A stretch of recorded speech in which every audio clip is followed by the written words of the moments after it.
Observatório da Imprensa, Carta ao Povo, leitura Marcos Filho. Estratégia de planeamento é o capítulo a seguir que vamos abordar, escrito por Domingos da Cruz.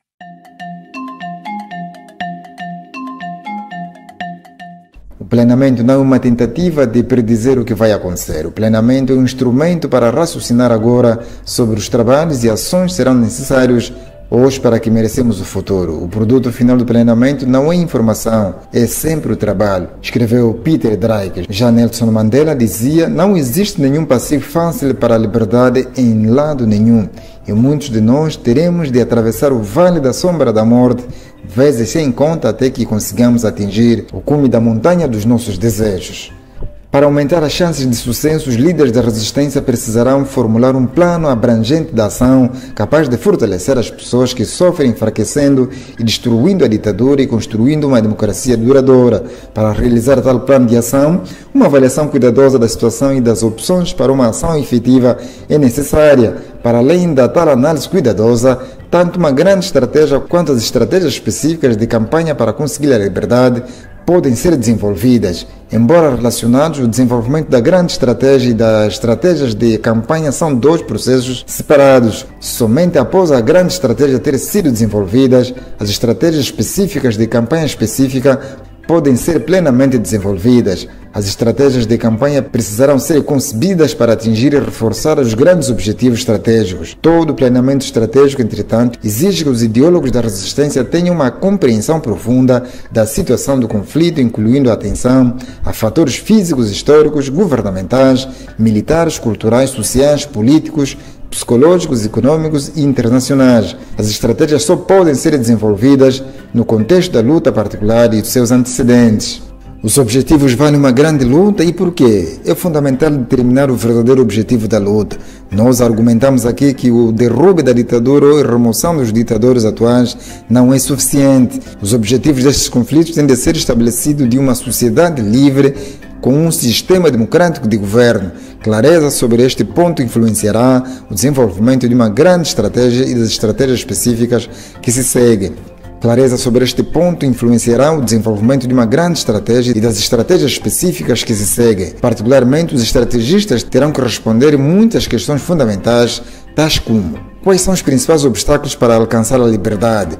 Quais são os fatores que facilitarão a obtenção da liberdade? Quais são os principais pontos fortes da ditadura? Quais são os vários pontos fracos da ditadura? Em que medida são vulneráveis as fontes de poder para a ditadura? Quais são os pontos fortes das forças democráticas e da população em geral? Quais são os pontos fracos das forças democráticas e como eles podem serem corrigidos? Qual é o status de terceiros não diretamente envolvidos no conflito? Quem já ajuda ou pode ajudar tanto a ditadura quanto o movimento democrático e, em caso afirmativo, de que forma? Escolhas de meios. Ao nível da grande estratégia, os planeadores estrategistas precisam escolher os principais meios de luta a serem empregos no conflito iminente. Os méritos e limitações das diferentes técnicas alternativas de luta terão de ser avaliados, tais como a guerra militar convencional, guerrilha, desafio político e outros. Ao fazer esta escolha, os estrategistas precisarão considerar questões como as seguintes: que tipo escolhido de luta está dentro das capacidades dos democratas? A técnica escolhida utiliza pontos fortes da população democrática? Esta técnica visa os pontos fracos da ditadura ou ela ataca os seus pontos fortes? Os meios ajudam os democráticos a se tornar mais autossuficientes ou eles exigem dependência de terceiros ou fornecedores externos? Qual é o registro do uso dos meios escolhidos na derrubada de ditaduras? Eles aumentam ou limitam o número de vítimas e destruição que podem ocorrer no conflito iminente? Presumindo-se que o sucesso em acabar com a ditadura, qual seria o efeito dos meios escolhidos e que tipo de governo surgiria a partir da luta? Os tipos de ação definidos como contraproducentes terão de ser excluídos da grande estratégia desenvolvida. Planeando para a democracia. É preciso lembrar que contra uma ditadura o objetivo da grande estratégia não é simplesmente derrubar os ditadores, mas instalar um sistema democrático e tornar impossível a ascensão de uma nova ditadura. Para realizar esses objetivos, os meios escolhidos de luta terão de contribuir para uma mudança na distribuição do poder efetivo na sociedade. Sob a ditadura, a população e as instituições da sociedade civil têm sido muito fracas e o governo forte demais. Sem uma mudança nesse equilíbrio, um novo conjunto de governantes podem, se assim desejarem, serem tão ditatoriais quanto os antigos. A revolução palaciana ou um golpe de Estado, portanto, não é bem-vinda. O desenvolvimento de uma capacidade de luta não violenta significa que a capacidade da ditadura para a repressão violenta já não produz tão facilmente a intimidação e submissão entre a população. A população terá à sua disposição meios poderosos para contrariar e às vezes bloquear o exercício do poder dos ditadores. Além disso, a mobilização do poder popular através do desafio político fortalecerá as instituições independentes da sociedade. A experiência de ter uma vez exercido efetivamente o poder não é rapidamente esquecida. O conhecimento e a habilidade adquiridos com a luta tornarão menos provável que a população seja facilmente dominada pelos aspirantes a ditadores. Esta mudança nas relações de poder no limite acabaria por tornar muito mais provável o estabelecimento de uma sociedade democrática durável. Ajuda externa. Quanto à ajuda externa, este é um ponto essencial controverso. Deverá ser profundamente discutido pelo movimento que pugna pelo direito à indignação e dissolução do regime. É preciso esclarecer que muitos, por falta de maturidade e romantismo irracional, afastarão a possibilidade de apoio externo para a luta. Se quer liberdade para Angola ou outra parte do mundo sob o domínio de ditadura, seja homem. Use cérebro, ajuda externa inevitável. Como podemos manter manifestantes durante dias ou semanas na rua sem alimentos? Onde sairia a água? Com que dinheiro compraremos flores para manifestar o nosso amor e passivismo à humanidade a favor da qual lutamos? Como compraremos combustível, pneus, carros, etc. para mover todos os meios logísticos no momento em que a nossa grande parceria, a rua, ter voz e vez? Outra ajuda externa será sairmos para fora e ouvir experiências revolucionárias da Tunísia, da Sérvia, do Burkina Faso, etc. Não só para compreendermos bem como lutar, mas também para podermos evitar os erros que foram protagonizados pelas lutas anteriores contra as ditaduras. Você acredita que a fé em chá, alimentos, tendas e mantas nas ruas das revoluções como a da Singapura provinham do céu? A principal força da luta deve ser suportada a partir do interior do próprio país. Na medida em que a assistência internacional vem, ela será estimulada pela luta interna.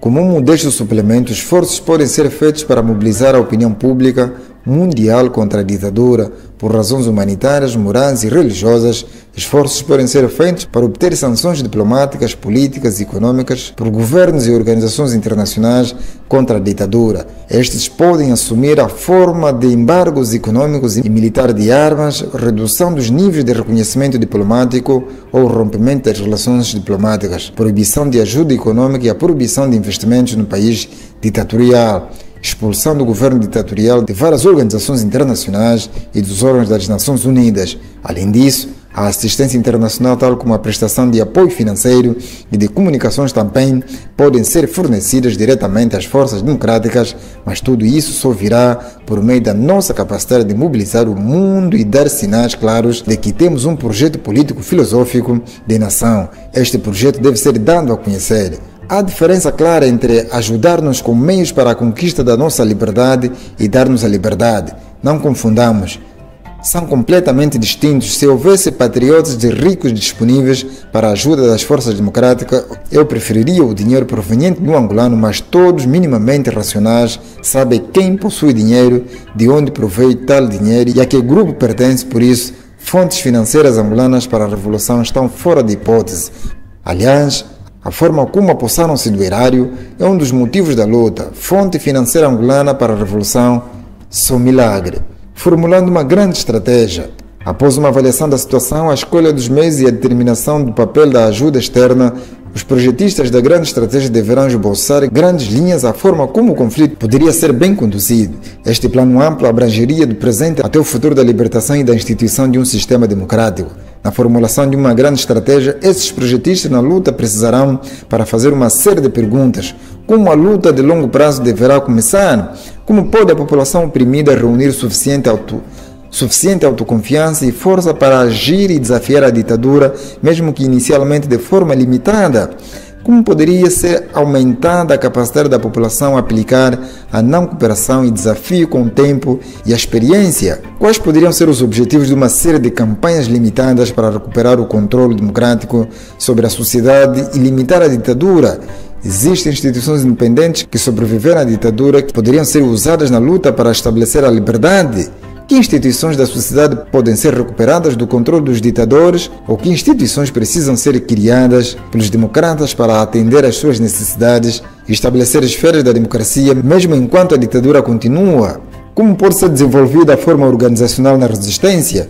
Como os participantes podem ser treinados? Que recursos, finanças, equipamentos, etc. seriam necessários ao longo da luta? Que tipo de simbolismo pode ser mais eficaz na mobilização da população? Com que tipos de ação e em que estágios podem ser as fontes de poder dos ditadores serem progressivamente enfraquecidos e divididas? Como pode a população resistente persistir simultaneamente no seu desafio e também manter necessária a disciplina não violenta? Como pode a sociedade continuar a satisfazer as suas necessidades básicas durante o curso da luta? Como pode a ordem social de ser mantida no meio do conflito, conforme se aproxima a vitória? Como pode a resistência democrática continuar a construir a base institucional da sociedade pós-ditadura para tornar a transição tão suave quanto possível? Deve ser lembrado que não existe nem pode ser criada uma fórmula única para planear uma estratégia para cada movimento de libertação contra as ditaduras. Cada luta para derrubar uma ditadura e estabelecer um sistema democrático será um pouco diferente. Quando a grande estratégia de luta estiver cuidadosamente planeada, há razões sólidas para torná-la amplamente conhecida. O grande número de pessoas necessárias para a participação podem estar mais dispostas e capazes de agir se elas compreenderem a concepção geral, bem como instruções específicas.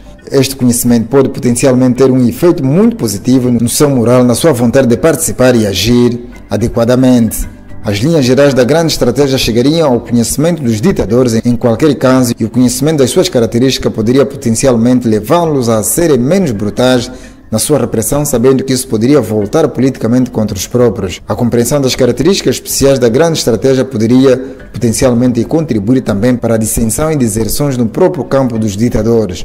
Uma vez que um grande plano estratégico para derrubar a ditadura e estabelecer um sistema democrático tenha sido adotado, é importante que os grupos pró-democracia persistam na sua aplicação. Só em circunstâncias muito raras a luta deve afastar-se da grande estratégia inicial. Quando há provas abundantes de que a grande estratégia escolhida está errada ou que as circunstâncias da luta mudaram, os projetistas podem precisar alterar a grande estratégia. Mesmo assim, isso deve ser feito somente após uma reavaliação básica de um novo e mais adequado grande plano estratégico ter sido elaborado e aprovado. Projetando a estratégia de campanha. Não importa o quanto possa ser sábia e promissora a grande estratégia desenvolvida para acabar com a ditadura e instaurar a democracia, uma grande estratégia implementa a si própria. Estratégias particulares precisarão ser desenvolvidas para orientar as campanhas mais importantes destinadas a minar o poder dos ditadores. Esta estratégia, por sua vez, incorporarão e orientarão uma série de compromissos táticos que terão como objetivo aplicar golpes decisivos contra o regime do ditador. As táticas e os métodos específicos de ação devem ser escolhidos com cuidado para que eles contribuam para atingir os objetivos de cada estratégia específica. A discussão aqui centra-se exclusivamente no nível da estratégia. Assim como os oficiais militares precisam entender as estruturas da força, táticas, logística, munições, os efeitos da geografia e outros, a fim de traçar a estratégia militar, os estrategistas e ideólogos do desafio político devem compreender a natureza e os princípios estratégicos de luta não violenta. Contudo, o conhecimento da luta não violenta, a atenção às recomendações deste ensaio e as respostas às questões aqui colocadas não produzirão elas mesmas as estratégias. A formulação das estratégias para a luta ainda exige uma criatividade informada. No planeamento das estratégias para as campanhas específicas de resistência seletiva e para o desenvolvimento ao longo prazo na luta de libertação, os estrategistas do desafio político precisarão considerar várias questões e problemas que a seguir passamos a enumerar. Determinação dos objetivos específicos da campanha e a sua distribuição para a execução da grande estratégia. Outro ponto, consideração dos métodos específicos ou armas políticas que podem ser melhor utilizadas para implementar as estratégias escolhidas. Dentro de cada plano geral para uma campanha estratégica em particular, será necessário determinar que planos menores e táticos e que métodos de ação específicas devem ser utilizados para impor restrições e pressões contra as fontes de poder da ditadura. Deve ser lembrado que a realização dos objetivos mais importantes virá como resultado de medidas menores e específicas, cuidadosamente escolhidas e implementadas. Outro ponto, determinação se ou como as questões econômicas devem ser relacionadas com a luta global, essencialmente política. Se as questões econômicas devem ser proeminentes na luta, será preciso cuidado para que os problemas econômicos possam realmente ser sanados após o término da ditadura. Caso contrário, a desilusão e o descontentamento pode se instalar se as soluções rápidas não forem providenciadas durante o período de transição para uma sociedade democrática. Esta desilusão poderia facilitar o surgimento de forças ditatoriais, prometendo um fim aos problemas econômicos. Outro ponto, determinação com antecedência de um tipo de estrutura de liderança e sistema de comunicações funcionará melhor para iniciar a luta de resistência, que meios de tomada de decisão de comunicação será possíveis durante o curso de luta para continuar a dar orientação aos resistentes e à população em geral. Comunicação de notícia de resistência à população em geral, às forças dos ditadores e à imprensa internacional. Alegações e relatórios devem sempre ser rigorosamente factuais. Exageros e alegações infundadas minarão a credibilidade da resistência. Planos para atividades sociais, educacionais, econômicas e políticas autossuficientes e construtivas para atender às necessidades do povo durante o conflito iminente. Tais objetivos podem ser conduzidos por pessoas não envolvidas diretamente nas atividades da resistência. Determinação do tipo de ajuda externa desejável em apoio à campanha específica ou à luta geral de libertação. Como a ajuda externa pode ser bem mobilizada e utilizada sem tornar a luta interna dependente de fatores externos incertos? Será necessário prestar atenção a que grupos externos mais provavelmente e mais adequadamente ajudarão, tais como organizações não governamentais, movimentos sociais, grupos religiosos ou políticos, sindicatos, etc., governos ou as Nações Unidas e os seus diferentes órgãos. Além disso, os estrategistas da resistência precisarão tomar medidas para preservar a ordem e atender às demandas sociais por suas próprias forças durante a resistência em massa contra os controles ditatoriais, e isto não só criará estruturas democráticas alternativas e independentes e atenderá às necessidades reais, mas também reduzirá a credibilidade de qualquer alegação de que repressão violenta seja necessária para deter a desordem e a anarquia, disseminando a ideia de não cooperação. Para o desafio político bem-sucedido contra uma ditadura, é essencial que a população entenda a ideia da não cooperação, conforme ilustrado pela história do mestre dos macacos. A ideia é simples: se um número suficiente de subordinados se recusa a continuar a sua cooperação por tempo suficiente, apesar da pressão, o sistema opressivo será enfraquecido e finalmente entrará em colapso. As pessoas que vivem sob a ditadura já podem estar familiarizadas com esse conceito a partir de diversas fontes. Mesmo assim, as forças democráticas deveriam deliberadamente confundir e produzir a ideia da não cooperação. A história do mestre dos macacos ou uma fábula semelhante poderá ser difundida por toda a sociedade. Tal história poderia ser facilmente entendida. As pessoas serão capazes de atender à relevância de futuras chamadas à prática de não cooperação com a ditadura. Eles também serão capazes por si só improvisar uma miríade de formas específicas de não cooperação em novas situações. Apesar das dificuldades e perigos na tentativa de comunicar ideias, notícias e instruções de resistência enquanto vivem sob ditaduras, os democratas têm frequentemente de provar ser isso possível. Mesmo sob o regime nazista e comunista, foi possível para que os resistentes comunicarem-se não só com outros indivíduos, mas mesmo com grandes audiências através da produção de jornais clandestinos, folhetos, livros e, nos últimos anos, via cassetes de áudio e vídeo. Com a vantagem de um planeamento estratégico prévio, orientações gerais para a resistência podem ser preparadas. Estas podem indicar as questões e circunstâncias em que a população deve protestar e recusar-se a cooperar e como isso deve ser feito. Então, mesmo que a comunicação da liderança democrática seja cortada, as instruções específicas não tenham sido emitidas ou recebidas, a população saberá como agir em certas questões importantes. Estas orientações também forneceriam um teste para identificar falsas instruções de resistência emitidas pela polícia política destinadas a provocar ação de descrédito, repressão e contramedidas. Os projetistas estratégicos terão de avaliar as possíveis respostas de repressão e repressão, em especial o limite da violência da ditadura às ações da resistência democrática. Será necessário determinar a forma de resistir, contra-atacar ou evitar esse possível aumento da repressão sem submissão. Se a repressão pode ser grave, os preparativos para assistência médica aos resistentes feridos devem ser feitos. Antecipando a repressão, os estrategistas devem considerar antecipadamente a utilização de táticas e métodos que contribuem para alcançar o objetivo específico de uma campanha ou a libertação, mas se tornem a repressão brutal menos provável ou menos possível. Por exemplo, manifestações de rua e desfiles contra as ditaduras extremas pode ser dramático, mas também apresentam o risco de milhares de manifestantes mortos. O alto custo para os manifestantes não pode, contudo, efetivamente aplicar mais repressão sobre a ditadura do que ocorreria se todo mundo ficasse em casa, uma greve ou atos em massa de não cooperação de funcionários públicos. Se tivesse sido proposto que a ação da resistência provocaria arriscando muitas baixas, seria necessário para uma finalidade estratégica, então se deve considerar com muito cuidado os custos da proposta e os possíveis ganhos. Será que a população e os resistentes provavelmente se comportarão de uma forma disciplinada e não violenta durante o curso da luta? Eles podem resistir a provocações à violência? Os projetistas devem considerar que medidas podem ser tomadas, manter a disciplina não violenta e manter a resistência apesar da brutalidade. Será que medidas tais como promessas, declarações políticas, folhetos sobre disciplina, encarregados de manifestações e boicotes de pessoas e grupos por violência, seriam possíveis e eficazes? Os líderes devem estar sempre alertas para a presença de grandes provocadores, cuja missão será a de incitar os manifestantes à violência. Aderindo ao plano estratégico. Depois de um bom plano estratégico estar implantado, as forças democráticas não devem ser distraídas por pequenos movimentos dos ditadores que podem tentá-los a afastar da grande estratégia e da resistência para uma campanha específica, levando-os a concentrar principais atividades sobre questões sem importância. Também, emoções do movimento, talvez em resposta às novas brutalidades da ditadura, não podem desviar a resistência democrática da sua grande estratégia ou da resistência de campanha. As brutalidades podem ter sido perpetradas precisamente para provocar as forças democráticas a abandonar o seu plano bem definido, até mesmo cometer atos violentos a fim de que os ditadores possam derrotá-las mais facilmente. Enquanto a análise básica é considerada boa, a tarefa das forças pró-democracia é avançar a etapa por etapa. Naturalmente, mudanças táticas e objetivos intermédios ocorrerão e os bons líderes estarão sempre prontos para explorar oportunidades.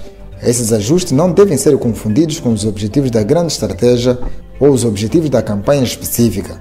A cuidadosa implementação da grande estratégia escolhida e de estratégias para campanhas particulares contribuirão grandemente para o sucesso. Escrito por Domingos da Cruz, leitura Marcos Filho.